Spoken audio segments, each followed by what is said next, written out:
말씀입니다. 우리가 이 사사기의 말씀을 계속 보고 있는데 우리가 지난번 말씀까지 사사 입다에 대한 말씀을 보았습니다.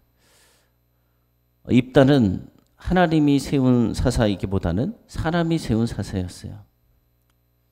전쟁을 앞두고 있는 상황에서 우리를 구원해 줄 자가 누가 있을까? 사람들이 길르앗 장로들이 생각했습니다. 그럼 어떤 사람을 뽑아야 될까요? 하나님의 영에 충만한 사람. 믿음 가운데 서 있다면은 하나님을 잘 섬겼다면 그런 사람을 선택했을 거예요. 그런데 이 사사기 시대는 우리가 알고 있듯이 영적으로 암흑기, 자기의 소견에 옳은 대로 그냥 사람들이 보기에 좋은 대로 선택하고 자기가 주인이 되어서 모든 것을 결정했습니다. 그러다 보니까 이 길르앗 장로들도 마찬가지였어요. 그러니까 이제 암몬이라는 나라가 우리를 쳐들어오려고 하는데 싸움을 해야 되니까 싸움 잘하는 자가 우리 가운데 누가 있을까? 이 생각해 보니까 그 땅이 없거든요. 그런데 저게 도비라는 땅에 길르앗 사람 입다가 형들의 가족들의 형제들의 미움을 받고 쫓겨나서 그 땅을 차지하고 건달의 무리들과 함께 있다는 그 사실을 알고 있었어요. 그 자는 싸움을 참 잘하는 자인데. 그래서 이 길르앗 장로들이 그에게 찾아가죠. 가서 우리를 위해서 군대 장관이 되어달라. 싸움을 할 때 당신이 필요하니까 군대 장관이 되어달라라고 이야기합니다. 그랬더니 입다가 어떻게 합니까? 입다는 싸움만 잘하는 자가 아니라 머리도 명석했어요. 그래서 이 언변도 뛰어나서 그 장로들이 자기들에게 간절히 요청하는 그 모습을 보고 나는 군대 장관에 만족하지 않는다. 나는 당신들의 지도자가 되기를 원한다. 나를 쫓아낼 때는 언제고 이제 와서 필요하니까 나에게 도움을 요청하느냐. 나에게 지도자 자리, 우두머리 자리를 내어놓아라 라고 이야기합니다. 협상을 한 거죠. 장로들은 길르앗 장로들은 어떻게 합니까? 자신들을 위해서 싸워줄 사람이 없으니까 입다의 이야기를 듣고 그를 지도자로 세웁니다. 그 다음에 이제 전쟁을 앞두고 어떤 일이 있었습니까? 이 암몬이라는 나라의 왕이 이야기하잖아요. 사신을 보내서 여기가 우리 땅이었다. 거짓말이죠. 역사적으로 보나 뭐 지리적으로 보나 한 번도 이스라엘 사람들이 자신들의 그 암몬 왕이 주장하는 대로 암몬 사람의 땅을 빼앗은 적은 한 번도 없었어요. 그런데 자신들의 땅이라고 트집을 잡고 전쟁 시비거리를 찾고 하는 과정 가운데 입다가 무엇을 합니까? 자기의 능력으로 자기가 지금까지 제일 잘했던 것 언변으로 그 문제를 해결하려고 했습니다. 사람의 힘으로 해결하려고 했던 거예요. 사람의 능력이 뛰어나다 보니까. 근데 어떻게 됩니까? 뭐 역사적인 사실, 지리적인 것 하나도 범하지 않은 것, 암몬 땅을 하나도 침범하지 않은 것을 역사적으로 들이댑니다. 그런데 그것이 사실인데도 그 협상이 결렬돼요. 그 다음에 어떤 일이 일어나느냐? 전쟁을 치르게 되죠. 그런데 하나님께서 이스라엘 백성들을 불쌍히 여기셔서 긍휼히 여기셔서 하나님의 영이 입다에게 임하게 됩니다. 하나님께서 은혜 베풀어 주신 거예요. 하나님의 백성이라는 자들이 이방 나라에 그 공격을 당하고 멸망당하고 짓밟히는 모습 하나님께서 원하시는 것이 아니죠. 그렇기 때문에 이 가나안 땅에 출애굽해서 들어보낼 때도 그런 일이 있어서 하나님께서 구원하신 거 아닙니까? 애굽 땅에서 그들이 고통 가운데 부르짖으니까 하나님은 그런 분이시다라는 것을 우리에게 말씀해 주셨습니다. 그래서 하나님의 긍휼히 여겨 주셔서 능력을 주셨는데 그러면 하나님의 능력만 의지하며 나아가면은 승리가 보장되어 있는데 입다가 어떤 일을 합니까? 하나님과 거래를 하는 거예요. 하나님과 협상을 하는 거예요. 지금까지 본인이 해왔던 대로 살아왔던 대로 그 당시는 너무 하나님에 대해서 무지했어요. 하나님이 어떤 분인지 몰랐던 거예요. 하나님의 사람으로 제대로 서 있는 사람도 없고 하나님의 말씀에도 무지하고 그러니까 하나님께서 원치 않는 그 인신 제사를 가지고 입다가 하나님과 거래를 합니다. 협상을 해요. 하나님 나에게 승리 주시면 내가 전쟁에서 돌아왔을 때 우리 집에서 가장 나를 먼저 맞이하는 것을 하나님께 드리겠습니다. 하나님께서 인신제사 기뻐하지도 않는데 그것은 이방의 신, 몰렉신이나 이런 우상들, 잡신들에게 바치는 악한 행동, 하나님께서는 그런 행동을 하지 말라라고 명령하셨는데도 그 악한 행동을 가지고 하나님과 거래를 하고 서원을 해요. 그래서 어떻게 됩니까? 하나님의 영으로 승리케 되었지만, 전쟁에서 승리케 됐지만 자기가 서원한 대로 잘못된 서원 가지고 나가갔는데 집에 승리하고 돌아왔는데 누가 먼저 맞이해요? 자기의 무남 동료 외동딸. 아무도 없어요, 자손이. 딸 한 명이 있는데 그 딸이 자신을 맞이하러 나옵니다. 하나님께 서원했다고 또 그것을 바쳐요. 인신제사로 슬퍼하면서. 그런데 하나님께서 처음부터 원치도 않은, 하나님과 뭐 서원했다고 하는데 하나님이 받지도 않는 서원을 해놓고, 또 그 서원을, 잘못된 서원을 했을 때 물을 수 있는 방법이 성경에 기록되어 있는데 그 방법을 아는 사람도 아무도 없는, 사사라고 하는 자도 모르고 그 당시에 장로라고 하는 자들도 모르고 아무도 몰랐다는 거죠. 이렇게 영적으로 깜깜한 암흑기 시대 가운데 살았던 장면을 우리가 지난주까지 보았습니다. 오늘 말씀 보면은 이제 슬픈 사사시대라는 제목을 가지고 또 말씀을 전하고자 해요. 슬픈 사사시대. 사사 입다가 딸을 잃고 슬픈 승리를 얻었잖아요. 승리했으나 기쁘지 않았어요. 그리고 입다는 오늘 말씀 보니까 또 하나의 슬픈 사건이 생기는데 그 사건을 본인이 일으켜요. 어떤 일이 일어났습니까? 에브라임 사람이 또 나타나요. 그런데 그 에브라임 사람들을 4만 명이 넘는 사람들을 죽여버립니다. 이 당시 이 시대적 상황을 보세요. 이스라엘 에브라임과 이 길르앗 사람은 어떤 관계입니까? 한 나라의 한 백성이잖아요. 한 가족이잖아요. 사사시대의 이스라엘이 이렇게 하나님과의 관계도 다 깨졌고 하나님의 방식으로 살아가는 것이 아니라 온갖 잡신의 방법, 세상의 방법 살아가고 지파 간의 관계도 한 민족도 아니에요. 다 깨져버렸어요. 그래서 오늘 1절에서 7절 말씀 보면은 이제 길르앗과 에브라임의 싸움이 나옵니다. 입다가 전쟁에서 승리했어요. 그러면 어떻게 될까요? 같은 민족인 사람들이 찾아가서 감사하다고 이야기해야죠. 감사하다. 당신들 때문에 우리가 이방 나라에 우스움을 당하지 않고 하나님의 이름을 드높일 수 있었고 너무나도 자랑스럽다. 이렇게 이야기해야 되는데 에브라임 사람들이 어떻게 합니까? 찾아가 협박을 해요. 이 암몬이라는 나라와 전쟁을 치를 때 왜 협박을 하느냐? 왜 우리들을 부르지 않았느냐? 그 이유잖아요. 그러면서 에브라임 사람들이 뭐라고 하느냐? 입다, 너희 집을 불살하겠다. 죽여버리겠다는 거죠. 그런데 이 일이 언제 또 있었습니까? 이런 일들이?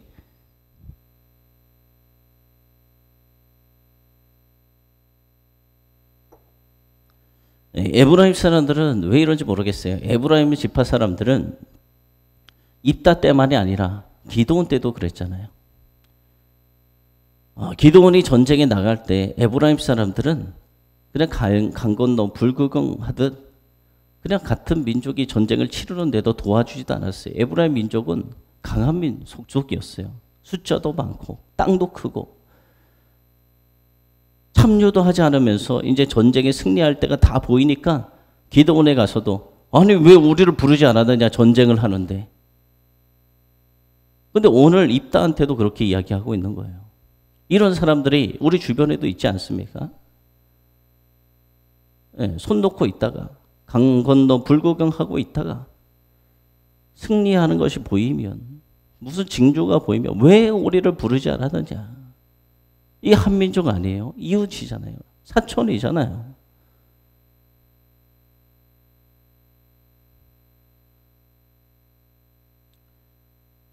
그런 말을 듣고 입다는 어떻게 했습니까? 기드온은 그때 넘어갔죠. 참으면서. 그런데 오늘 입다는 참지 않아요. 그래서 이 에브라임을 상대로 싸우고 42,000명이 죽임을 당합니다. 그러니까 이 기드온 때보다 지금 이스라엘 상황이 더 악해진 거예요. 더 심해진 거. 이것을 볼 수가 있는 것입니다. 길르앗 사람들의 승리를 시기하는 이 에브라임 지파의 탐욕은 변함이 없어요. 인간의 욕심, 탐욕은 끊이지 않아요. 지금도 이 교회들도 그래요. 교회도 그래요. 지금의 교회들 참 안타까운 일들이 있어요.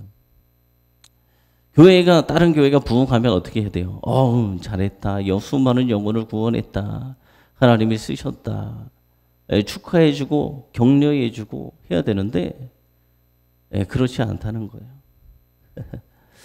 이전에 제가 바울교회에 있었을 때 원로 목사님 있잖아요. 원파련 목사님. 훌륭하신 분이에요. 저는 그분을 볼 때마다 이렇게 이야기했어요. 존경합니다, 목사님. 존경합니다. 개척을 해서 7명을 놓고 시작을 했대요. 7명. 근데 10,000명이 넘는 교회가 됐어요. 하나님이 하신 거예요. 그 목사님을 사용한 거예요. 하나님 마음에 합하니까 어쨌든 죽든 살든 하나님의 능력으로 사역을 했고 주님께서 쓰셨기 때문에. 근데 그 원 목사님이 하신 그 설교 가운데 있었던 이런 부분들이 있었어요. 본인이 교단에서 또 그래도 가장 큰 교회가 되었고 열심히 헌신했고, 그런데 그 누구도 본인들에게 수고했어, 잘했어, 주를 위해 얼마나 이렇게 눈물을 흘리고 했으면 이렇게 부흥했을까, 격려해주고 칭찬해주는 사람은 아무도 없다는 거예요. 아무도. 다 시기하고 질투하고 미워하고. 그것이 인간의 이 본성이에요. 죄성이에요.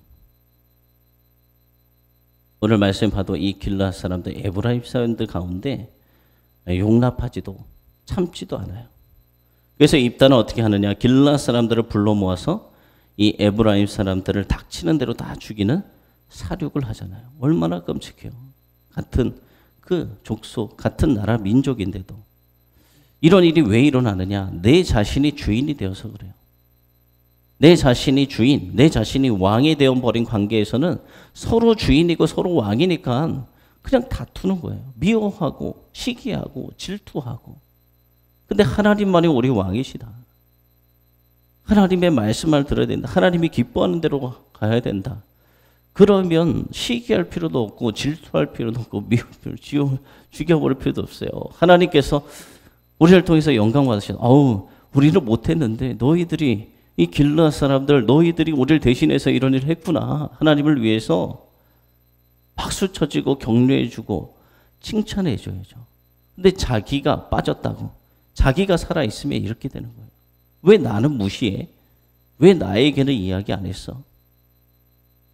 아니, 처음부터 마음이 있었으면 본인이 알아서 참여를 해야지. 참여도 하지 않고 그냥 원망, 불평, 시기, 질투하는 그런 모습인 것입니다. 오늘 또 8절에서 15절 말씀, 사사 입산, 엘론, 압돈이라는 이 사사들이 나중에 등장하게 됩니다. 입다가 6년 동안 이제 이스라엘이라는 나라를 사사로서 통치를 해요. 그 다음에 이제 입다가 죽고 나서 3명의 사사가 등장하는데, 베들레헴의 입산, 스볼론의 엘론, 비라돈의 압돈. 그런데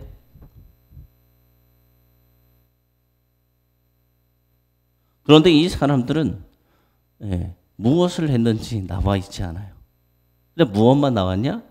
많은 자녀를 두었다. 그리고 많은 나귀를 탔다. 이런 부분만 있잖아요. 이 부분을 봐서 우리가 알 수 있는 것이 있습니다. 전쟁도 없었다는 거야. 하나님께서 평화를 주셨다는 거예요. 그런데 문제가 무엇이냐? 자신의 부와 권세만을 유지한 거예요.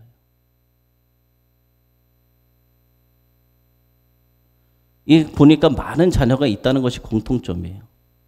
그리고 또 나오는 것이 모두 어린 나귀를 탔다. 큰 부를 누렸다. 이 사사기의 마지막으로 등장하는 이 사사 삼손이 등장하기 전까지 이 성경 말씀 보면 사사기 시대 이방의 압제 당한 건 없어요. 그런데 이 백성을 하나님의 뜻대로 통치했다라는 기록도 없어요. 그렇다고 해서 이스라엘이 큰 위기에 처했다는 기록도 없어요. 그러니까 이 시기는 하나님이 그냥 허락하신 평화의 시기. 하지만 이 사사들의 모습을 보면은 세속적인 방법으로 자기 세력을 키우고 넓힌 거예요. 그들이 두었던 자녀의 수, 소유했던 재산, 그들이 활동, 설명하는 내용, 전부가 이것이 하나님이 하신 일들이 없어요. 그래서 이 모든 것은 누가 주신 거냐? 하나님이 주신 은총이지. 사사들이 뭘 잘해서 이런 평화를 누렸던 것이 아니라는 것입니다. 그 땅에 전쟁이 없었을지 몰라도 이스라엘 신앙은 점점 혼탁해진 슬픈 시대가 바로 이때였어요. 지금 이 시대에 비슷한 상황이에요. 비슷한 상황. 하나님께서 우리에게 풍요를 주셨습니다. 우리가 뭘 잘해서가 아니에요. 우리가 뭘 잘해서가 아니라 하나님께서 은혜 베풀어 주신 거예요. 그러면 이 시간 신앙으로 무장하고 더욱더 주님을 잘 섬겨야 되는데 영적으로는 점점 타락해지고 있는 그런 시대라는 것입니다. 지금 이 세상에 지금 기독교인들이 교회가 왜 욕을 먹느냐? 이유가 있어요. 그것은 주님은 우리에게 원하시는 것이 무엇이냐? 빛과 소금의 역할을 감당해라. 주님 우리에게 말씀하셨는데 이 세상에 살아가고 있는 성도들은 빛과 소금의 역할을 감당하지 못하고 있어요. 신앙적으로는 열심히 해요. 신앙적으로는 지금도 교회에서 예배드리고 열심히 합니다. 그런데 왜 그러냐? 삶의 모습이, 우리가 살아가는 현장의 삶의 모습이 다르기 때문에. 제가 오늘부터 이제 박사과정을 시작합니다. 오늘부터 수업이 있어요. 온라인으로 합니다. 온라인으로. 코로나 시대라.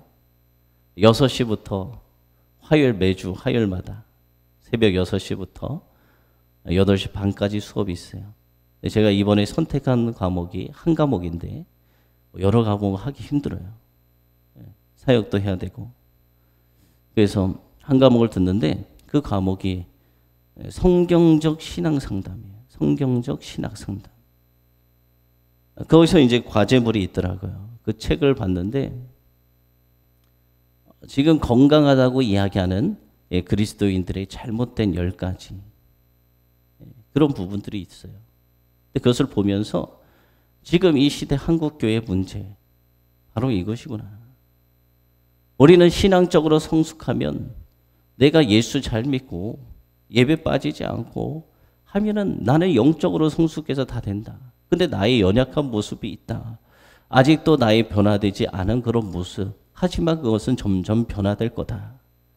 라고 여기며 살아간다는 거예요. 성령의 역사가 확실히 불로 임하면, 거듭나면 그런 역사가 이루어져요. 근데 지금 왜 어떤 것이 문제가 되느냐. 세상의 사람들이 우리를 바라볼 때 주의를 열심히 지키고 봉사를 열심히 하고 한단 말이에요. 근데 가족이나 세상의 사람들이 볼 때 그래요. 그런데 집안에서의 모습은 그것이 아니거든요. 집안에서의 모습은 아버지, 어머니라고 하는데 강압적이고 또 가정폭력을 일으키고 여러 가지 이런 모습을 보면서 자녀들이 과연 하나님이 살아계신가?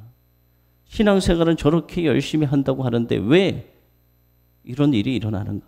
그러면서 책을 보는데 이단에 빠지기도 하고 자녀가 하나님을 믿지 못하니까 그 부모님을 보면서 이단에 빠지기도 하고 교회를 떠나가기도 하고 상처 있고 그러한 모습들이 일어나고 있음을 또 보게 돼요. 지금 한국교회의 문제가 참 많아요. 근데 그것이 다 우리의 문제예요. 우리의 문제. 누구의 문제라고 탓할 필요가 없어요. 그것이 우리의 문제입니다. 우리가 변해야 세상이 변합니다. 그렇게 정말로 하나님께서 원하시는 그런 자 우리가 되어지길 소망합니다. 사사기 시대에 똑같은 그런 모습이 아니라 이 말씀을 듣고 깨닫고 우리가 깨달을 수도 있지만 성령 하나님께서 변화시켜 주셔야 되는 그 부분이 가장 크지만 우리도 하나님 말씀하셨을 때 반응하는 것이 필요해요. 복음을 우리가 전하잖아요. 우리 성결교단은 신인 협동설을 주장합니다. 그것이 무엇이냐? 장로교와 좀 다른 부분이 있어요. 장로교는 한 번 구원하기로 작정한 자는 끝까지 구원한다. 그렇게 이야기합니다. 그래서 어떻게 하느냐? 이전에는 문제가 지금은 바뀌었지만 이전에는 복음을 전하지 않았어요. 왜냐하면 하나님께서 구원하시기로 작정했으니 알아서 자기가 나올 것이다. 구원받기로 작정되지 않은 사람은 아무리 전해도 안 나오니까 작정되어 있는 사람은 아무나 나올 거다. 그래서 전도를 하지 않았어요. 근데 그것이 아니잖아요. 보편적 구원이라고 해서 모든 사람들에게 구원의 길이 열려 있습니다. 그래서 주님께서 우리에게 원하시는 것이 나가서 복음을 전해라. 우리가 복음을 전했을 때 듣고 안 듣고는 그 사람이 결정하는 것이다. 그래서 신과 인간이 함께하는 것이다. 신인 협동설. 그것을 주장합니다. 우리가 하나님의 말씀이 아무리 선포되어져도 우리가 마음의 문을 꽉 닫고 살아가면 또 하나님 말씀하시는데 순종치 않고 살아가면 역사가 이루어질 수 없는 거예요. 우리 사사기의 말씀 새겨듣고 또 하나님 말씀에 순종하고 그로 인해 살아계신 하나님을 증거하는 우리의 삶이 되어지길 소망합니다. 기도하겠습니다. 살아계시고 은혜가 풍성하신 하나님, 이 시대에 우리에게 주신 사사기 말씀입니다. 영적으로 깜깜한 시대, 하나님 말씀보다는 세상의 가치관이 우리를 좌지우지하는 시대. 아버지, 이런 시대 속에 우리가 살아가고 있습니다. 주님이 우리에게 기대하시는 것은 빛과 소금의 역할을 감당하는 것인데 우리의 삶의 모습들을 보면은 겉과 속이 다른 그런 부분들이 참 많이 있습니다. 그런 부분들을 통해서 세상의 사람들은 낙담하고 좌절하고 실망하며 그렇지 않아도 하나님을 대적하는 마음이 그 가운데 들끓고 있는데 우리는 그들을 변화시키기보다는 더욱더 하나님과 담을 쌓게 만드는 그런 삶을 살아가고 있지 않은지 되돌아보는 우리의 시간들이 되어지게 하여 주시옵소서. 오늘 입다를 보면은 하나님 그는 하나님을 의지하지 못했습니다.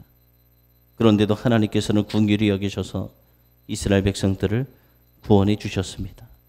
입다라는 사사가 죽고 이스라엘에 일어나는 일들을 보면은 하나님께 돌아가는 모습은 하나도 없고 하나님을 의지하는 모습은 없고 하나님이 평화 주신 기간에 자신의 힘으로 살아보려고 수많은 자녀들을 낳고 이방의 족속들과 혈맹 관계를 맺으며 부를 쌓고 인간의 모습으로 살아가는 세속적인 모습으로 살아가는 타락한 모습으로 살아가는 모습들을 봅니다. 하나님, 이 시대에 하나님께서 풍요와 평화의 시기를 주셨는데 우리가 하나님께 감사하고 영광 돌리고 주께 돌아가야 되는데 그것이 아니라 세상적인 방법으로 다들 부를 쌓으려고 하고 자기의 이름을 내려고 하고 모든 것을 얻으려고 하는 이 모습이 바로 그때 시기와 똑같습니다.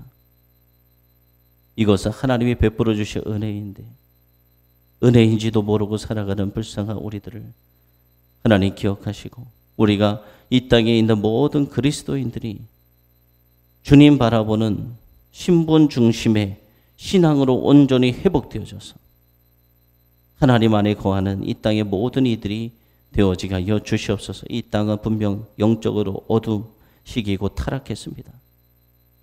그런데 타락했다고 우리가 원망불평만 하는 것이 아니라 우리로부터 시작해서 우리로부터 하나님 말씀을 듣고 새기고 행하고 성령의 은혜를 구해서 성령의 은혜로 거듭남으로 이 세상을 변화시키는 빛과 소금의 진정한 변화시키는 진정한 하나님의 제자들, 겉과 속이 똑같은 내가 주인이 되어서 살아가는 것이 아니라 오로지 하나님이 중심이 되어서 우리의 주인이 되어서 하나님이 원하시는 삶을 살아갈 때 이 땅에 아름다운 하나님의 나라가 온전히 세워지게 될 줄로 믿습니다.